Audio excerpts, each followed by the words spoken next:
उपवास म्हणलं की साबुदाणा खिचडी ही आलीच। तर ह्या पद्धतीने तुम्ही एकदा बनवून बघा। भिजवलेला साबुदाणा, मीठ, हिरव्या मिरचीचे तुकडे, जिरे, किसलेला बटाटा, दाण्याचं कूट, साखर। आता आपण एका पॅनमध्ये तूप गरम करून घेऊयात। त्याच्यामध्ये आता जिरे घालूयात। आता त्याच्यामध्ये हिरवी मिरची घालायची आहे। एक हिरवी मिरची मी कापून घेतलेली आहे, तिचे बारीक बारीक तुकडे घातलेले आहेत त्याच्यात।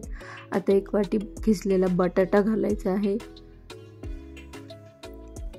ते तुपामध्ये व्यवस्थित हलवून घेऊयात।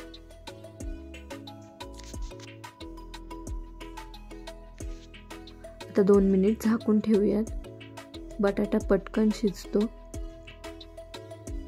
आता त्याच्यामध्ये आपण साखर घालायची आहे। 1 चमचा साखर घातलेली आहे मी। मीठ घालायचं आहे, 1 चमचा मीठ घातलेलं आहे मी।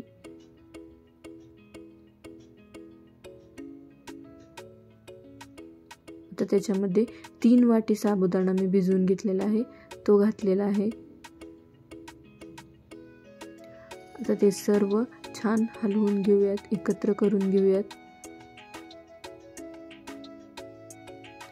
श्रावणी सोमवार म्हटलं, चतुर्थी असेल, संकष्टी चतुर्थी, विनायकी चतुर्थी किंवा एकादशी असेल तर खिचडी ही बनवली जाते।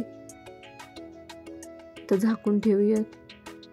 तो छान साबुदाणा शिजू देऊयात। शिजलेला आहे, तयार आहे आपली गरमागरम साबुदाणा खिचडी। कशी वाटली मला नक्की कळवा। माझा व्हिडिओ लाईक करा, चॅनल सबस्क्राईब करा। थँक्यू।